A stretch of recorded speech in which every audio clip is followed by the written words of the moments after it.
नमस्कार। प्रारब्ध पर आप सभी का स्वागत है। मैं अवनीश, हमारे साथ हैं व्यालोक जी। व्यालोक जी का स्वागत। नमस्कार व्यालोक जी। जय श्री राम। जय जय सिया राम। दर्शकों, राहुल गांधी एक बार फिर विदेश यात्रा पे हैं। इस बार वो अमेरिका की यात्रा पे हैं। ध्यान देने वाली बात यह है कि प्रधानमंत्री की अमेरिका यात्रा प्रस्तावित है, उसके ठीक पहले राहुल गांधी अपनी पूरी दुकान लेकर अमेरिका में।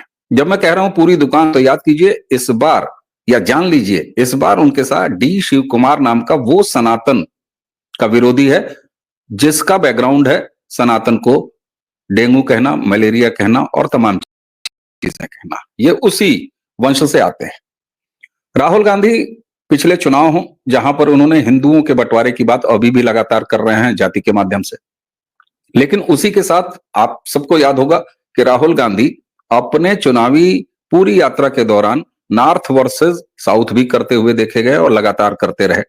यानी उत्तर बनाम दक्षिण का झगड़ा भी वो खड़ा करना चाहते हैं। इस बार अमेरिका में उन्होंने जाके अपनी यही रवायत कायम रखी और हिंदी को थोपे जाने की बात कही, और इस बहाने एक बार फिर उन्होंने जगा दिया नॉर्थ वर्सेस साउथ वाले अपनी उस घटिया पॉलिटिक्स को। व्यालोक जी, राहुल गांधी काम पे हैं एक बार फिर।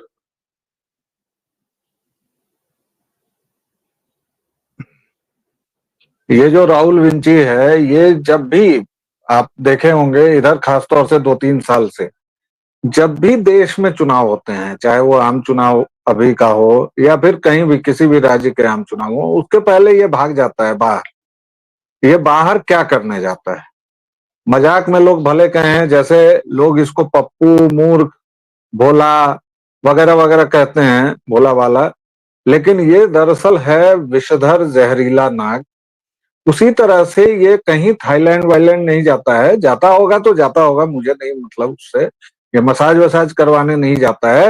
ये अपने लल मुहा गौरांग प्रभुओं से यह सीखने जाता है कि भारत में अब और कितने विभाजन किए जाएं, भारत को किस तरह से जलाया जाए। क्योंकि इसका बहुत ही फेमस डायलॉग है कि भारत में तो केरोसिन बिखरा पड़ा है, बस एक माचिस लगाने की जरूरत है। आप देखिए कि ये 3 दिनों की सो कॉल्ड यात्रा पर गया है। इसके पीछे और अब आप इसका स्टेटस भी देखिए कि अभी ये नेता प्रतिपक्ष है, यानी ये बाहर कहीं भी कुछ भी बोलेगा तो इसको एक अलग नजरिए से देखा जाएगा, बहुत गौर से सुना जाएगा, क्योंकि यह नेता प्रतिपक्ष है। इसके साथ इसका जो दूसरा नौकर है वो डीके शिव कुमार, वो कर्नाटक जैसे राज्य का, जहां सिलिकॉन वैली तक कही जाती है, जो आईटी सेक्टर का, एक तरह से कहें कि आईटी सेक्टर की बहुत सारी कंपनीज का गढ़ है, जो बेंगलुरु, उस राज्य का उप मुख्यमंत्री है। सनातन विरोधी दोनों हैं। राहुल विंची की मां ने 10 साल वेटिकन के इशारे पर चलाया है पूरा देश, और वो तो ईश्वर हमारे साथ थे, या ईश्वर की महती कृपा हुई कि सांप्रदायिक हिंसा लक्षित विरोधी बिल जो था वह पास नहीं हो पाया, वरना हम हिंदुओं की क्या दुर्दशा होने वाली थी वो आप जानते हैं अवनीश भाई। डीके शिव कुमार को कमला हैरिस ने बुलाया है। कमला हैरिस कौन है? डेमोक्रेट उम्मीदवार हैं। और ये कमला हैरिस किस स्कूल की प्रोडक्ट हैं? तो ये लोग बराक ओबामा स्कूल प्रोडक्ट हैं। और बराक ओबामा कौन थे? बराक ओबामा वही है जिसने अभी आके कुछ दिन पहले हमें ज्ञान दिया था, लेकिन वह अमेरिका की चीजें भूल जाता है, जहां हर एक चौथे दिन किसी स्कूल में बच्चे गोली चला दे रहे हैं, जहां ब्लैक लाइव्स मैटर अभी 2023-24 में अगर अमेरिका में चल रहा है, तो इसका मतलब कि पहले उसको अपनी नाक देखनी चाहिए, दूसरों की नाक की चिंता नहीं करनी चाहिए। हालांकि डीके शिव कुमार जो राहुल विंची का नौकर है, उसने इस बात का खंडन कर दिया है कि भाई मैं कमला वमला के बुलाने पर नहीं जा रहा हूं, मेरी निजी यात्रा है और मैं जाऊंगा। लेकिन राजनीति में जो कहा जाता है वो होता नहीं है, और जो नहीं कहा जाता है वो होता है। तो हम लोग भी जान रहे हैं कि ये डीके शिव कुमार क्यों गया है। अब राहुल ने एक दिन में जो 2-3 बयान दिए हैं सो कॉल्ड यूनियन को संबोधित करते हुए, उस पर जरा गौर कीजिए। एक तो यह जहां जाता है इसकी हिम्मत नहीं होती है, और हिम्मत क्या, यह अपने धर्म के बारे में बात करे, अपने रिलीजन के बारे में बात करे, या मिनिमम ईसाई और अधिकतम पारसी है, तो इसको हिंदुत्व के बारे में बात करने को किसने कहा है और किसने इसको अधिकार दिया है? यह वहां जाके पहले बोल रहा है कि देवता का मतलब यह नहीं होता है जो आप लोग समझते हैं। देवता का मतलब होता है जो खुद को नष्ट कर ले। ये अजीब अजीब व्याख्याएं कर रहा है और लोग उस पर ताली बजा रहे हैं। फिर यह वहां तमिल, तेलुगु और तमाम चीजों की चर्चा करते हुए कहता है कि वहां ये कहना भारत में ठीक नहीं है कि हिंदी ठीक है और तेलुगु खराब है। इसका मतलब आप तेलुगु की पूरी परंपरा को खारिज कर रहे हैं और यही बैटल है। कौन सा बैटल है? क्या कर्नाटक में हिंदी भाषियों को मार के भगाया जा रहा है, वो बैटल है? और ये आदतन अपराधी है, ये आदतन जहर से भरा हुआ आदमी है। ये कश्मीर जाता है 5 दिन पहले, आपको याद होगा, दर्शकों को याद दिला दूं, इस आदमी ने, इसको आदमी कहते हुए मेरी जीभ रुकती है, मैं इसको क्या संबोधन दूं वो मैं सोच रहा हूं। इस जहरीले नाग ने कश्मीर में ये कहा कि आपका राज्य स्टेटहुड ही नहीं गया है, आपका धन, आपकी संस्कृति सब कुछ बाहरी ले जा रहे हैं। हु इज दिस बाहरी? कौन है ये बाहरी? मतलब हम लोग बाहरी हैं? भारत का हर एक वह व्यक्ति जो कश्मीरी नहीं है, जो मुसलमान नहीं है, वो बाहरी है? राहुल विंची यही कहना चाह रहा है। यह जब दक्षिणी हिस्से में जाता है भारत के, तो क्या कहता है कि उत्तर भारत के लोग बेकार हैं, उत्तर भारत के लोगों को मुद्दों की समझ नहीं है। यह जब कर्नाटक में जाता है तो वहां नंदिनी और अमूल दूध के ब्रांड पर यह झगड़ा करवाता है। जाति जनगणना को लेकर यह झगड़ा करवा ही रहा है। यह कितने टुकड़ों में बांटना चाहता है सनातन को और किस तरह इसके गौरांग प्रभु करना चाहते हैं, यह केवल सोचने की बात है अवनीश भाई। और इसको पप्पू समझना आपके मेरे लिए बेहद खतरनाक है। यह जहरीला गेहूं है, उससे भी खतरनाक इसका जहर है। ठीक बात है। और आपने ये कहा तो प्रारब्ध के जरिए और लगातार संवादों के माध्यम से हम ये अपने दर्शकों तक ये बात लगातार पहुंचाते रहे हैं कि आप इसे बकलोल पप्पू मत समझिए। ये बेहद खतरनाक और साजिश हर समय रचने वाला है और भारत के खिलाफ साजिश। आपने कहा ना कि ये जब कहता है कश्मीर में जाके कि बाहरी लिए जा रहे हैं, राहुल विंची, तुम्हारी माँ असली बाहरी तो वो है, और अगर तुम्हारी माँ बाहरी है तो बाहरी तुम हुए, तुम्हारा पूरा परिवार हुआ। और अब तो इस पर भी विमर्श लगातार खड़ा हो रहा है ना कि तुम हो क्या, राहुल विंची हो या राहुल गांधी हो? पहले तो इस बात का जवाब दे दो, तुम्हारा इकोसिस्टम जवाब दे दे। ब्यालोक जी, ऐसा क्यों होता है कि प्रधानमंत्री के ठीक पहले ये यूएस की यात्रा प्लान करता है, यह व्यक्ति और इसका इकोसिस्टम उसको बढ़िया से सजाता है? आपने ये स्पष्ट रूप से कह दिया और ये बात अब स्थापित होती जा रही है तथ्यों के आधार पर, परिस्थितिजन्य साक्ष्यों के आधार पर, कि ये अपने विदेशी आंकड़ों से दिशा निर्देश लेने जाता है। अगला प्लान आपको क्या लग रहा है इसका? मैं चुनाव की बात नहीं कर रहा हूं। चुनाव तो देखिए भारत के किसी न किसी हिस्से में हर समय कोई ना कोई चुनाव चलता रहता है, लेकिन 2024 के चुनाव में 99 सीटें लेने के बाद, लीडर ऑफ अपोजिशन लेने के बाद, ये जिस मोड में है और पूरी भारतीय राजनीति को और विपक्षी की राजनीति को जिस मोड में लेके जा रहा है, इसका एक एलआई नेशनल कॉन्फ्रेंस जम्मू कश्मीर के विधानसभा चुनाव के दौरान एक बार फिर अफजल गुरु को लाके खड़ा कर देता है। 370 वापस लाने की बात अब्दुल्ला की पार्टी करती है, लेकिन ये चुप रहता है। अब इसने संविधान वाली उन बातों को मुझे लगता है कि इस स्तर पर ला दिया है कि ये सोचता है कि अभी अंडरस्टूड हो गया है, ये जहर हमने अच्छी तरह फैला दिया है। आखिर किस तरफ विपक्ष की राजनीति को अगले 5 साल में, क्योंकि देखिए मैं जब अगला 5 साल कह रहा हूं जिसके कुछ महीने बीत गए हैं, तो ये सच है ना कि 2029 तक ये पूरा गिरोह विपक्ष में है।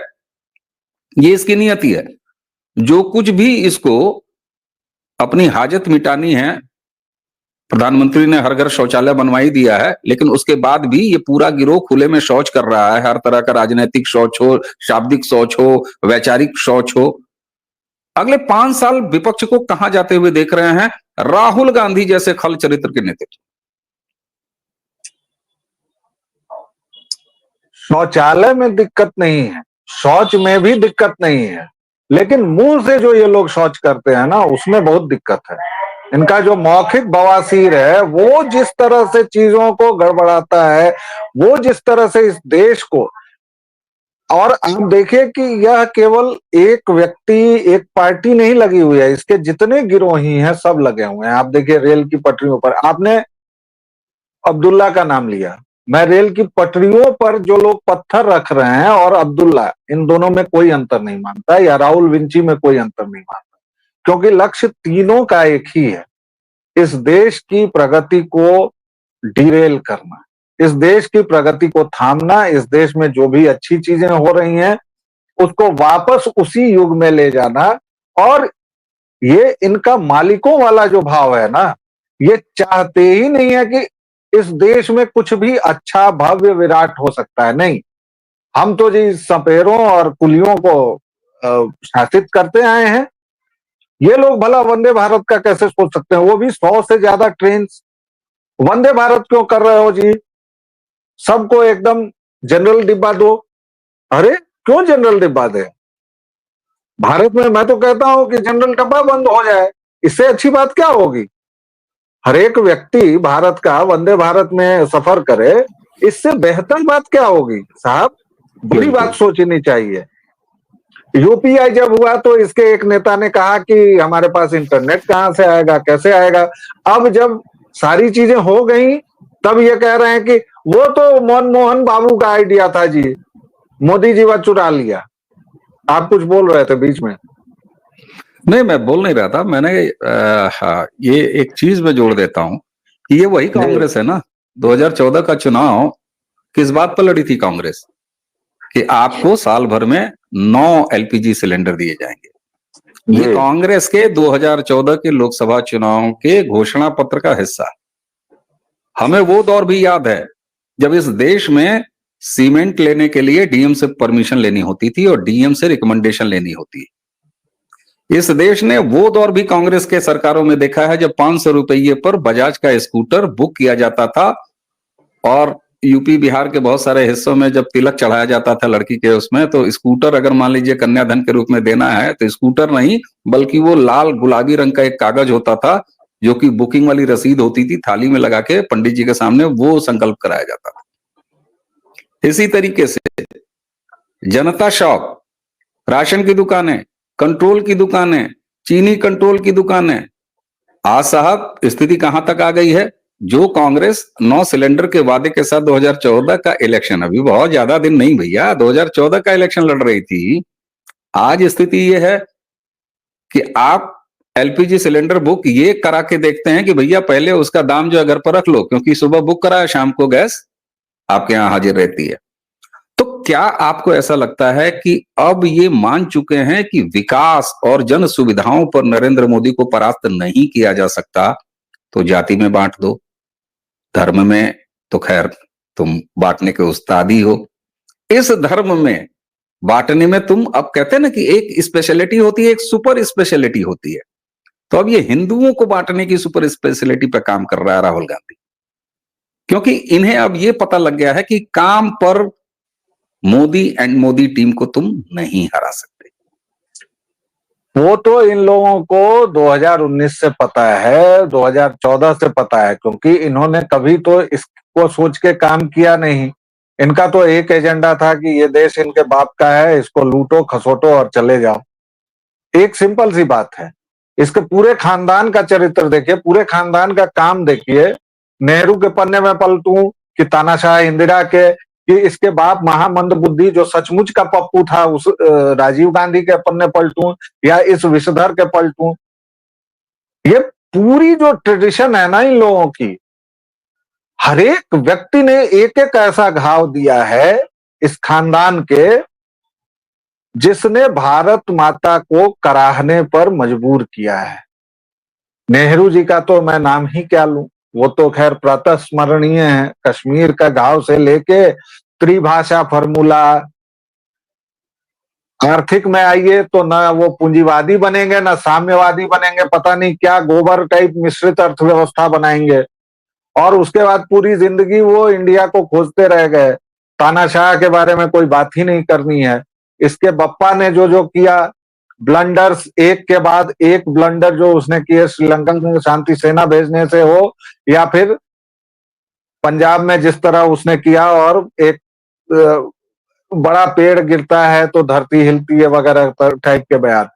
उसके बाद इसने अंतिम अंत की ओर अगर ले जाएं, निष्कर्ष के तौर पर अगर मैं कहना चाहूं तो ये है कि इन लोगों को पता है कि अब निकष यानी कसौटी यानी यार्डस्टिक इतना ऊंचा कर दिया है मोदी ने कि अब इन लोगों का उसमें नहीं होगा। भाई 5 राज्यों में सरकार नहीं है ना बीजेपी की, बड़े 5 राज्य में आप देख लीजिए क्या हाल है। तमिलनाडु दिवालिया, कर्नाटक दिवालिया, केरल दिवालिया, पंजाब दिवालिया। पंजाब दिवालिया साहब, मतलब जो राज्य कभी इतना संपन्न इतना सुखी हुआ करता था, उसकी इन लोगों ने क्या, वहां के आढ़तिये किसानों को का नाम लेकर 1.5 साल से बैठे हुए हैं शंभू बॉर्डर पर, कोई कभी कहीं बैठ जा रहा है।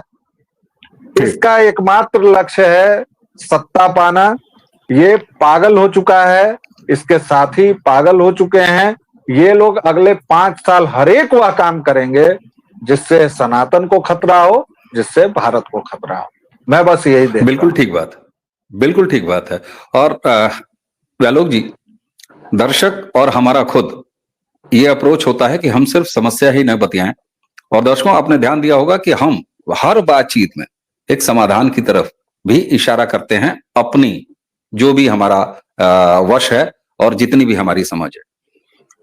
आप देखिए, अगर इसमें समाधान की बात करें, यह निश्चित है कि 2029 तक राहुल गांधी और उनका पूरा गिरोह, राहुल विंची और उसका पूरा गिरोह विपक्ष में ही रहने वाला है। तीसरी बार मजबूर हुआ है, नरेंद्र मोदी से परास्त हुआ है। तो अगले 5 साल विपक्ष में रहने के बाद ये हर तरह की नकारात्मकता करते हैं। अब इसका समाधान क्या है? समाधान ये है जो 4 जून को नतीजों में इस देश के मतदाता ने दिया है, यानी नरेंद्र मोदी के नेतृत्व में तीसरी बार सत्ता। 2029 में भी समाधान यही है, लगातार सत्ता। और लगातार जब सत्ता रहती जाएगी तो निश्चित रूप से ये इसी तरीके से 2014 से 19 याद कीजिए, ये व्यक्ति ज्यादातर भारतीय राजनीति से गायब रहा। 2019 से 24 के बीच में अपने राजनीतिक आकाओं द्वारा हाका गया और हाकने के बाद हर तरह के उधेड़बन किया, और 4 जून के बाद अब कपड़े खुद उतार के नंगा हो रहा है ये पूरा इंडी गैंग। यही समाधान है जो 4 जून को भारतीय मतदाताओं ने दिया है, और इसी तरह का समाधान, क्योंकि लोकतंत्र के जिस मॉडल को दर्शकों हमने अपनाया है उसमें सत्ता की निरंतरता इन जैसे तमाम नकारात्मक और भारत के दुश्मनों को परास्त करेंगे। ये है समाधान आज की इस चर्चा में। व्यालोक जी, आपने हमें समय दिया, आपका बहुत बहुत धन्यवाद। दर्शकों, इसी के साथ हमें और व्यालोक जी दोनों को आज्ञा दीजिए। नमस्कार।